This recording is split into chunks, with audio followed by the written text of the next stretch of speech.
You are listening to Three Kitchens Podcast, hosted by Heather Dyer and Aaron Walker. To find our complete catalog of episodes, check out any of your favorite podcast players. Or our website, threekitchenspodcast.com. Hello, listeners, and welcome to this very special episode of Three Kitchens Podcast.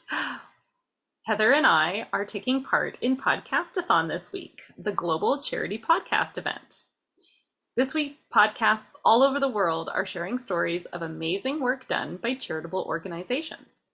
So to listen to other PODCASTHON episodes, visit podcasthon.org. And our special guest for this PODCASTHON episode is Lynn Gofflot, the Community Relations and Human Resources Manager with the Community Kitchen Program of Calgary. They're fighting food insecurity and providing life-changing education for families in need. Shall we go? Should we go ahead with this episode, Aaron? I'm really excited about it. Yes, let's. Yeah. Well, welcome, Lynn. We are so happy that you joined us for this PODCASTHON episode. We're happy to have you here and can't wait to learn about the Community Kitchen Program of Calgary. Well, thank you for having us. We're honored that you chose to reach out and just help us build some awareness around what we do. So thank you to both of you for welcoming us in on this. It's wonderful. How about we start at the beginning? How did the Community Kitchen Program of Calgary begin? You know, it had started over 30 years ago with one woman's vision, who was Marilyn Gunn, who was our founder. And she had retired and she just felt like she wanted to be involved in the community and help support people that were struggling with food insecurity, bring awareness around eating healthy food still when you're struggling to kind of, with a limited budget. And so it was really from her kind of heart and inspiration and whatever, divine intervention, if you want to even say that she came up with the whole kind of idea of Community Kitchen Program of Calgary. And a lot of the programs that our core programs that we still have pretty much all started with her. Wow. So yeah, which is amazing because usually things evolve and then they go away. I mean, we've had to change things and of course tweak things as life changes and needs change. But a lot of the kind of core focus and impact that she wanted to have, we still try to kind of honor her legacy in that way. That's amazing I think sometimes people think these are new issues, or you feel like you live in today and you feel like this is the thing of today, but it's really not. No, and I think that's the thing when we started, food banks started however many years ago, I think in the 70s, they were meant to be just short-term kind of help, right? Where people could go if they were struggling for a month here and there. But now, I mean, the whole program, the whole idea around food banks has completely changed. And you do have people that are dependent then on them sometimes for a good portion of their lives, which is really, really sad, but it's just our reality right now. And who are the people who are accessing food banks? Yeah. You know what? That's changed over the years. Hmm. I mean, I think we always had kind of a general idea of, it was really the poorest of the poor that were, didn't have jobs, didn't have that kind of support system in their lives. And in the last couple of years, we've seen it now the working poor, where you may have a mom and dad that both have a job, Mhm. and a decent job. But the cost of living is so astronomical for a lot of people when you look at our prices of our grocery, gas. I mean, you name the list down. Mhm. They're just not making ends meet. And so we're finding that a lot of people that never knew how to rely on a food bank are now coming to us and saying we just need help because otherwise we can't put food on the table for our kids. Mhm. And you're finding a lot of parents are making decisions. I think Calgary Foundation puts out a really amazing report every year, and it was like three times a week a lot of parents are deciding they're not going to eat supper so that their kids can eat. And these are people that are both working jobs. I mean, it's not what we used to kind of think in terms of who accessed food banks. That's a big That's a big shift from where it started, right? It is. It is absolutely. And we are the second largest food bank in the city. Right. And just to give a little bit of, just to give a little bit of background and kind of what we do things differently than other food banks. We do have one program which is called Spins Around that is probably more traditionally a food bank Okay. kind of program in the sense that we have people, we have agencies that come in. So we've got 60 agencies right now on board with us. So 30 will come on a Tuesday and 30 will come on a Thursday, and they get food from us. And all the food that comes in for that program is donated. Okay. And what they will do is then they take it back to their churches, their community centers. Some are street missions, so they're actually cooking meals for people on the street. Some are organizations, and they will set up either a pantry or they will make hampers. And then they disperse it from that point forward to our most vulnerable in the city that need it. And so that traditionally is how we're the closest in how a food bank works. But what we find beautiful about that process and that program is we're only like 17 full-time people on staff here. Mm, And so we could not have the reach that we have without the agencies in between. And so right. that program itself feeds around 9,000 people a week. Wow. It's massive. Wow. Yeah, it's massive. And so for us to be able, so we feel like it's a really beautiful kind of combination between us and the agencies. And then there's also a dignity piece that comes in to that program as well. Whereas if you're struggling to feed your family, and you can go to your church on the corner or your community center that knows you, they know your kids, Hmm. and you can get food that's going to work for your family. Not necessarily, and I'm certainly not taking anything away from another food bank because they do beautiful work. Hmm. But I think, if you can go in and say, you know what, I know we need potatoes, we need cereal, we need salad, we need apples, because that's what my kids are going to eat, and that's Hmm. what we're going to utilize. I think it just, I think it makes it a little bit more accessible and a little bit more dignified because there is so much shame around food insecurity and not being able to put food on your table. And even to get to one location to access that Yeah, is a challenge in itself, right? So being able to disperse it through those agencies and bring it to people where they are, exactly. that's Yeah. huge. Yeah, I think and you were in every quadrant of the city. Obviously, we've got, different pantries and different hampers being, given in different areas. So yeah, you can find, people can access what is closest to them. Also, Right. if, the transportation's an issue, how are they going to get this food home? If they can go down on the corner and the community center has the pantry set up for them, Mm. then it's about making it as accessible and dignified as possible. So tell us about some of the other unique programs that you offer, because when we first came across your organization, we happened to be together looking at the computer and we were like, wow, look at this. Ooh, this is cool. Look at these things they're Hmm. doing. So we really want to share all those cool, unique programs that you're putting out there. Yeah, no, wonderful. So yeah, so Spins Around is one of our programs. That's one we just spoke about. Then we've got a children's program called Superstars. And so what that is that we have two facilitators, two teachers that go in to schools in the city, usually in more marginalized areas of the city. So kids that maybe don't have a great support system around them or don't have access to healthy food for various reasons. And we go in at 8 weeks at a time and we teach them basic kind of life skills. So healthy eating, active living, even etiquette, hygiene. We've added stranger danger and internet danger because that's been a really big thing that unfortunately has come to the light. Hmm. And so we just kind of support them in that 8 week program and teach them kind of just some basic skills that we hope that they will take further in their lives and hopefully kind of set them up in a way that they have some confidence Hmm. or some extra confidence going forward. And then the last week is like a celebration where we bring, and every week, I should say, every week we bring them a healthy snack.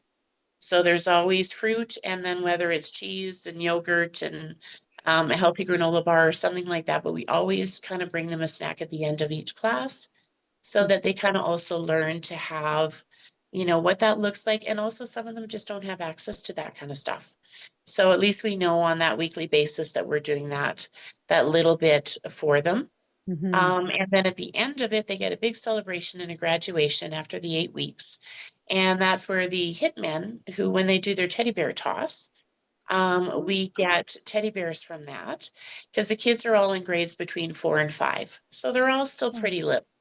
And so they all get a stuffed animal and they just get to celebrate that they've kind of gone through this course and they've learned it. And it's been a beautiful course and just a really great, I think, a great support system for the schools as well. Yeah. That's very cool. And for So that, anyone listening who's not local, the Hitmen are a hockey team, a young hockey team, yeah. and they have a game where people bring teddy bears, stuffed animals, and toss them on the ice, and they collect them and donate them around the city. So that's very cool that you're able to pass along some of that joy. Yeah, absolutely. And you should That's see some of the pictures. It's so cute because they're just so excited, right? I mean, some of these kids don't have a lot.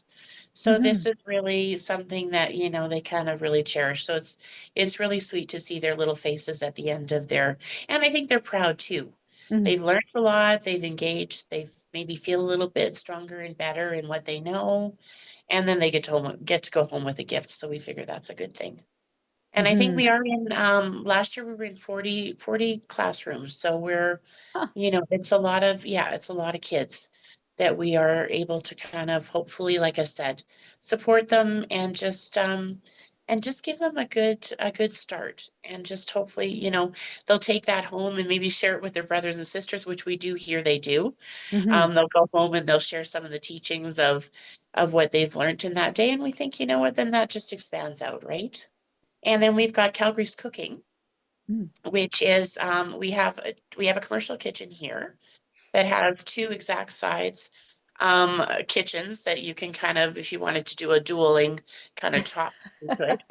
But what happens with that program is that we bring people in. It's usually it's twice. So what will happen is they'll come in first and they'll plan. So we sit down with them. We do budget friendly, so we teach them how to flyer shop so that Okay. they can spend their dollars, their food budget. And then they'll pick usually a couple recipes to work on. That's going to decide how many servings they want for each person. So the idea is that they're going to go home with stuff they can put in their freezer that is healthy, that they've made, that is economical. Mhm, And I mean, a lot of the servings are healthy portions, and we're talking $3 to $4. So you wouldn't be able to purchase, frozen dinner, mhm. even if you were to do Ooh, something like that, or even a piece of pizza. So we're trying again to kind of take some of the pressure off of busy lives, where they have some healthy stuff in their fridge or in their freezer. mhm, And that one, and also we try and kind of build the idea of community around it too. So we do have some groups that will come in together that are, organizations. They'll come and do some team building. We have groups that we put together of single people that are like, you know what, I just want to do something where I meet people and I also can take something home with me, and that's part of it as well. And then just we found really after the pandemic that people were like, because there was so much isolation for a lot of people that maybe didn't have a support system around. right. And yeah, so they'll come in one week and they'll do the plan, decide portions, decide recipes, all of that. And then the following week, they actually come in and do the cook. And our two facilitators go and buy all the groceries for them. So everything is ready in the fridge on the counter for them when they come in and do their cook. So we try and make it as again, as simple and easy as possible so that it can be enjoyed. But the idea is again to stretch dollars, eat healthy, and have some meals prepared so that they're not relying on maybe, not that there's anything wrong with craft dinner, but maybe not putting a box of craft dinner out for for dinner that night, that maybe it is chicken and rice and vegetables that have been prepared by them before. And then also, they've gained the confidence and the skill maybe to do Yeah. this at home again on their own. They go, okay, now I know how to plan that menu. I know how to put something together and batch a bunch of meals that I put into my freezer for my family, and now it's become part of my lifestyle. Yeah, Hmm. exactly. And some people are coming in with very, very little kind of, cooking experience, and it's not necessary because we'll support them and teach them. I mean, they are doing their hands-on, Hmm. so we're not doing it for them. But we've got facilitators there to support them and help them as they're going along, as they're learning. So I think, it definitely does hopefully carry forward in their life. And so yeah, so that was the first program that actually Marilyn came up with. Oh, It's huh. Calgary's Cooking. That was, yeah. So it's been around for over 30 years. So it's definitely a really impactful program. No kidding. That seems really ahead of the time. Yeah, I would agree. Yeah, she definitely had some foresight in what when she was planning and just kind of building Yeah. the program. She certainly was a visionary, I would say. Hmm. No kidding. Yeah. And then our last program is our Good Food Box program. And what that is those are produce boxes that we do sell. And so we have great relationships with wholesalers in the city, about 6 or 7 wholesalers that we deal with directly. And so we order produce from them. And it comes in, we assemble these beautiful produce boxes every week.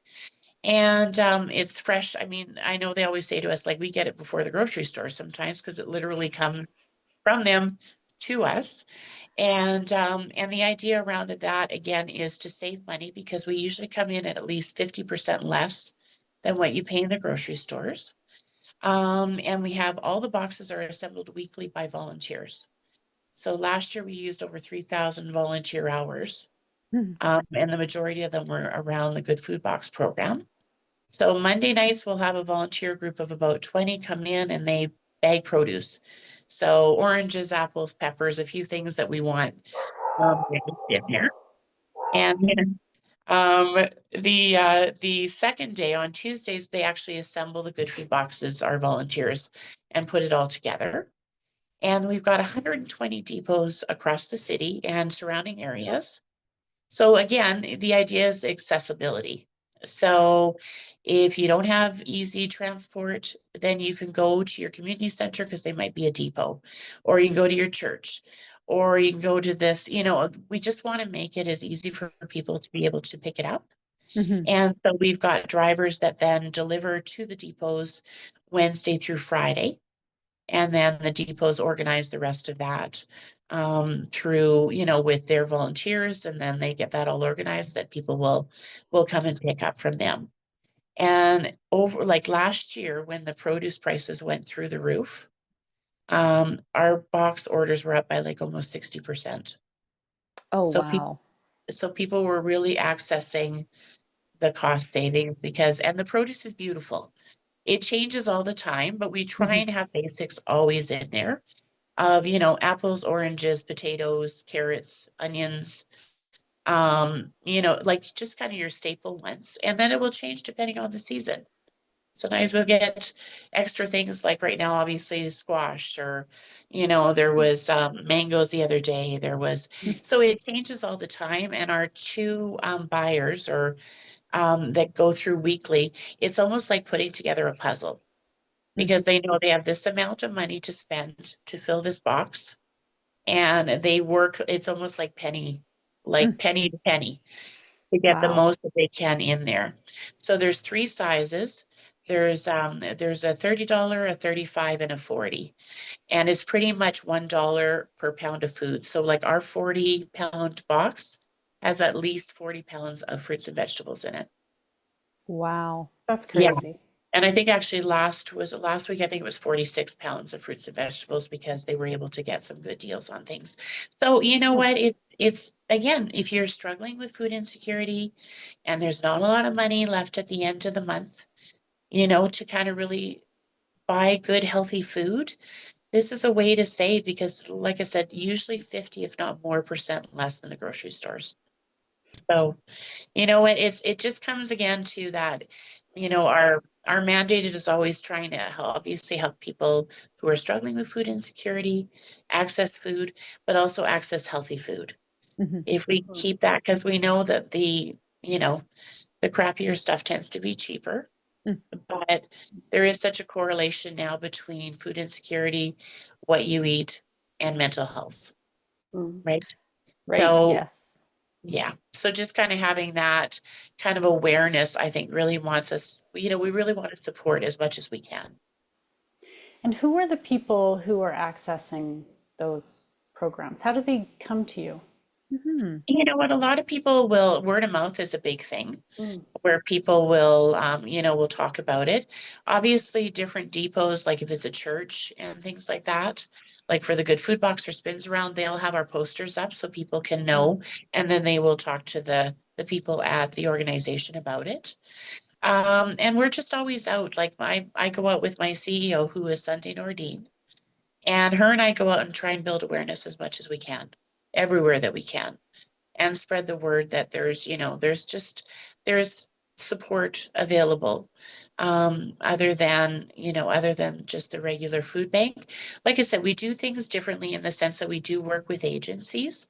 So sometimes people have to go through, like, with Spins Around, they have to go to their church or their community center and enroll in that to go and be part of the pantry. But it just, it's not limiting as much.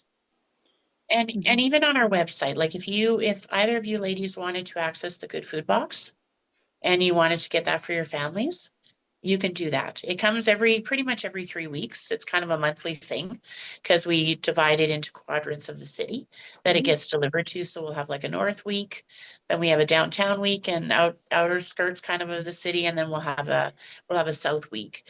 But the Good Food Box is open to anybody. There's not a means test. And obviously, the more boxes that are ordered, the more buying power that we have in terms of the wholesalers. So we always say it's not just about people that are necessarily struggling. We want anybody to have access to it. So the Good Food Box is one of those that is kind of like, if you want to take part of it, it's there for you.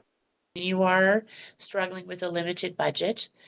Even if you know what you can pay, if you get $30 a month together and have that produce box come in, it's a little bit of control back into somebody's life that maybe has felt like it's really out of control. So you've got that one box of fresh fruits and vegetables coming in for your family that month. You know what? I think there is something about that as well in terms of the dignity piece around food shame. And you're helping to build self-reliance. You now feel like, yes, I can go out and get this for my family, and I know what to do with it because maybe I've now learned to cook it. I know how to prepare it. I know how to make it go farther by putting it in the freezer. You have all these layers of building confidence and self-reliance and accessibility. It's Yeah. amazing. And that I think is that is one of our kind of mottos. It is really about, we always say, our tagline is reducing hunger today, educating for tomorrow. So obviously there's an immediate need that needs to be addressed, which I think like our Spins Around and our Good Food Box does. But then, it's the educating for tomorrow. So teaching kids. And like you said, Heather, teaching people that, yes, okay, I can go and get that Good Food Box on a monthly basis and start there. And so hopefully just building that confidence and that learning of what healthy food does for your mind, does for your kid's brain. So we try and span both as much as we can. Something we recently talked to the Calgary Counseling Center about how food and your gut is your second brain, I think was the way they stated that. And I don't think that's, again, it's not something everybody's just going to know right away. You're not going to realize what an impact your food can make on your entire well-being, right? And so it's really cool that you're bringing all of that information to everyone. And in terms of our numbers, I mean, last year, just over 560,000 people accessed our programs. And when I look back at stats like 5 years ago, Oof. almost 60% higher than it was. Wow. So you can see the need is just It just keeps going, and there's no end in sight in terms of the struggle that, the people in the city are facing. And I Mm-hmm. think our stats right now, when I started 4 years ago here, the stats were 1 in 8 Calgarians, or 1 in 8, pardon me, Albertans were struggling with food insecurity. I think right now we're sitting at 1 in 4. So Mm-hmm. I always think to myself when I'm driving home, I always think, so every fourth door that I pass, somebody could be behind there, and it looks like a normal house and it looks like everything's fine, but there's barely any food in their fridge and there's barely any food in their pantry. And they're not willing to talk about it because, like I said, there's so much shame around food insecurity. But like I always think when you're driving home, think about that. Like every fourth door, that's massive in our city that we're struggling that much. And we're pretty, I mean, for all intents and purposes, Calgary is a fairly well-off city, Mm-hmm. but our neighbors are struggling. It's just the reality of where we're at right now. That's very powerful. Mm-hmm. I know I'm going to remember that every time I'm out now. Yeah. Yeah, yeah, Yeah. Well, yeah, you see the rise of, community pantries where people are encouraged to donate something so that somebody else can yes, take which is advantage of beautiful. that. And, those sorts of little grassroots movements you see popping up just shows the need. It does. It does. And I think that's so beautiful that you see all these little pop-up pantries here and there because, yeah, we have to take care of one another because nobody ever knows kind of what situation they're going to be in. It just, you don't know what life circumstances are. You don't know economically obviously, what the province is going through and what changes can come. And so it is just always that reality that I think, you know, we just have to be aware that it can change for people who never had to worry about accessing a food bank before, and all of a sudden here they are. And how do they do this and what does this look like? So I think if we can just help one another, I think that's the biggest thing that we hope everybody will take on, whether it's through donation, whether it's through yeah, giving some dry goods or food donations, or just talking about resources and sending people to organizations like ours where we can help. Mm-hmm. Mm-hmm. And to think that when you serve more than 500,000 citizens, and you're not the only organization trying No, to address the need. So that's just kind of mind-boggling. no, I know. Yeah, it's kind of it's a little disconcerting in a lot of ways, but you kind of just have to go, okay, we just keep moving forward because we just have to keep our head down and know what needs to be done and just keep moving forward and hopefully make a difference for people. Always our hope. That's at the end of the day, that's our biggest hope, is that we can make people just feel like they're supported and cared for. You Mm-hmm. know, I think it's hard, like I said, especially when you've got people that were never used to having to worry about how they were going to feed themselves and their families, all of a sudden in this struggle. That's takes a toll on a person, right? It just takes a toll on a person. So if we can support them in any way, whether it's resources or education or supporting their kids, however that needs to look is what we'll do. Are there Yeah. any other programs that you offer that you'd like to highlight in this?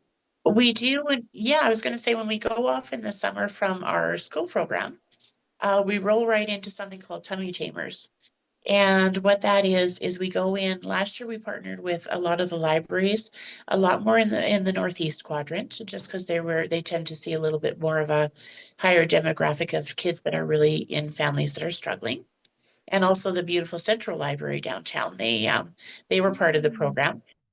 And we bring in again snacks. So healthy snacks. A lot of our fruits and vegetables this year were donated by the Calgary Produce Marketing Association. And so we had boxes and boxes of pears and apples and oranges and everything, beautiful fruit that we brought down there. And then usually paired with After the Bell, which is through Food Banks Canada. And they do a beautiful little pack of healthy, shelf-stable treats and stuff like that for kids. So like hummus and fruit bars and different things in there, crackers and stuff like that. So that these kids, again, that maybe don't have a lot of chance to get healthy food, while they're at the camps. So a lot of them are doing the day camps at the libraries and hanging out there because maybe mom or dad or both are working. And so trying to support those camps as well so that they have something to offer those kids. So that's our Tummy Tamers program that we go in every summer and do that. So imagine being with a group of kids and you don't have to worry about being the one who doesn't have a snack. Yeah, Yeah, Yeah, I think that's exactly. great. brilliant. I also noticed that your website, you've got a lot of resources that people can access on Yeah. there in terms of recipes and Yeah. just kitchen education, I guess, Yeah. and stuff. So I think that's a really great way to make things accessible and have those resources available. Yeah, we started our YouTube channel. We feel like we're stars sometimes. Not really. But we started our YouTube channel about 4 years ago, and the idea with the recipes was that Judy Anderson, who's one of our wonderful staff members here who works for the Good Food Box, she's the star of the show. And so the idea was that she was going to show people to work with things that were in the Good Food Box. Mhm. So if you weren't used to you working with asparagus and what the heck do I do with this? And it's the summer, I don't know. And so she would try and do different recipes, and that's still kind of the plan is to try and do different recipes that work within some of the stuff that's in the Good Food Box. And then last year, we added Anna Manzik, who is part of our Calgary's cooking team. She actually started doing teachables because some people are like, you know what do I stock my pantry with? That are basics that you know, if I need to make something really fast or I Mhm. need to stretch a recipe, what should I have in my pantry? What knives do I need to have in my drawer so that I know that I've got everything taken care of? How do I properly sanitize everything? Like just some basic kind of kitchen things that I think were important to kind of, well, she found that she was having a lot of people ask questions when she was doing Calgary's cooking program. It was Mhm. like, well, what do I do with this? Or, what do I need here? Or why would I need to have that kind of a knife? So she just felt like, if we brought the teachables out, then people would learn kind of some extras. And so that was the idea around that. I feel like every kid preparing to leave the house and go to college could use Yeah. Watch all these that videos. info too, right? Well, Yeah. many of us, I mean, Aaron and I, our whole thing here is just we're home cooks and we're learning Yeah. as we go and trying to figure things out. And we have those kinds of questions too. And we're people who cook for our families every day. So, everybody can learn something. Yeah, absolutely. Like even liquid measuring versus dry measuring. Like, huh? Right? Yeah. I mean, those are all things that over the years, I think if you bake or whatever, you learn, but it's not always necessarily that's something that somebody's gone through and explained. Hmm. So we try and just kind of take maybe the mystery out of some of those basic things that we kind of need to know when you're in the kitchen. So that was the idea around teachables. And just try something different sometimes Mhm. too, right? That you may Yeah. not have thought of. And we do put the recipe, actually, we put recipes in the Good Food Box every week Mm. as well. So Wow. there's yeah, so when you get it that month, there's always going to be some recipes in there for you to work with. And then we change it up every round. So there's always, some support there if you want to try something different. Love it. Love it. Yeah. That Yeah. is such great Support. resource and support, yeah, for Yeah. people. Yeah. So Good. great. Yeah. Well, that's certainly our hope is that it does just add that extra layer and that Hmm. extra support and that extra kind of not having to overthink things and go and find a recipe and go research all that kind of stuff. Like, what am I going to do with this now? Hmm. Well, hopefully there's something in the box that can kind of guide you through, or you go on our YouTube and check out the different recipes and then just follow through. Hmm. Follow along as Judy makes it, and then then you also see somebody making it, which always helps, right? Hmm. There's that So kind of big. takes a little bit of the what the heck do I do with this thing Yes. out of the equation, right? Yeah. Yeah. That's awesome. Yeah. So you mentioned volunteers that support your programs. How do volunteers find you, and how do you find those people who support your organization in that way? We have a lot of great companies and organizations that like to come here and do kind of team building as their volunteer kind of time together. So we're incredibly blessed with the amount of volunteers that we have. But there's also an opportunity for just single volunteers to come out. And if they want to give back their time, we'll just add them into one of the bigger groups and then they can come out. If they go on our website, you can actually go in and put an application in for our volunteers. And then our volunteer coordinator would get back in touch with you and give options as to what's available, what that looks like. And so that you can kind of have a discussion around what works best for you as well. Yeah. Yeah, our That's volunteers are gold. Because honestly, like our Good Food Box program, if we did not have the volunteers on a weekly basis on those Mondays and Tuesdays, mm, and Fridays, because they come in and actually assemble the actual cardboard boxes that we use for the Good Food Box, they'll come and tape them and get them prepared. So if we did not have our 50 to 60 volunteers a week that come in, right. we run the program. Hmm. Basically, I mean, there's just no way around saying that. We could run the program because they are the bulk of what gets done is done through volunteers' hands. Yeah. So are there any upcoming events or initiatives that you guys are rolling out We're that doing, yeah, we actually were doing our first ever food drive, which we've oh, never done. I know that sounds crazy as a food bank, but we've just never done that. But our Spins Around program has been struggling with canned goods, dry goods, all those basic, we're about 30% down. And because that program, like I said, feeds 9,000 people pretty much minimum a week, we're looking to kind of just add obviously to that. So we're starting that on Family Day weekend, basically. We're starting it just the Monday of that, called Nourishing Families. And so we're looking for organizations or even offices that are willing to take a couple of our boxes and just have their staff donate some dry goods. So it could be soup, pastas, cereals, canned, obviously canned vegetables, any of those kind of basic shelf stable goods mhm. is what we're looking for. So that will go on for that's about a month that we're having that run. So that will be very exciting because like I said, we've never done a food drive before. So if there is somebody that wants to get in touch with us that says, you know what, I've got an office, I'd love for them to be organized in being part of this, just reach out to us. Just reach out to us. You can certainly put my email address in there and I can direct them and give them the information. So that's kind of our biggest one right now. I would say that's kind of our top one on the list of our things to do.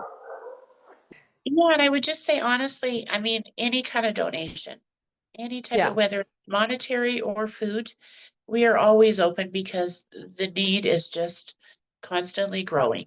And right. so the more that we get, the more that we're able to help. So, people can go on our website. There's a donate option easy on the front page. Hmm. Or, if they were wanting to get together, like I said, and do some type of part of a food drive, or they want to do that themselves and then bring it in, we're happy to help and support however we can because we just appreciate whatever people are able to give. I know it's hard for everyone right now, and we recognize that. So we're just grateful when people are willing to give whatever they can. Can you tell us where all of our listeners can go to follow along and see what you're up to and get involved? So they can go onto our webpage, which is obviously just, I have to find it here, www.ckpcalgary.ca. So if you go on there, it'll show all of our programs.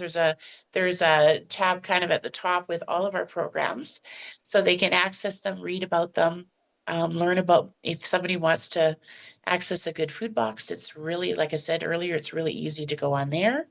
If they want to go in and donate, they can do that. So everything is pretty much on there that kind of then spans out to whoever you need to speak to. It kind of directs you on the right email kind of process through our website and whatever they're wanting to do. Yeah. Or they go on our YouTube channel. if they want to watch, again, the recipes being cooked, or they want to go and see a teachable and learn how to stock the pantry properly. They can go on our YouTube channel, which is again under YouTube, and it's just under Community Kitchen Program of Calgary. So that's, or they can go on our Instagram. We're also on Instagram and Facebook. And again, our whole title, Community Kitchen Program of Calgary. So we're accessible through all of that because we are incredibly blessed with the support that that we get and the people that believe in what we're doing. It's just the need just keeps growing beyond what, what we're kind of at. So we just kind of have to keep growing with it. So anything that people can do is great. This has been really informative and enjoyable, and we're so happy to meet you and hear all about the program. You're doing amazing things. Well, thank you, Erin, and thank you, Heather. I just so appreciate you guys. Just like I said earlier, building awareness with us and just choosing us to come and talk, and you let me ramble on, and I thank you for that. We just any awareness. I think we just need to get the word out that there's support. There's help in the city.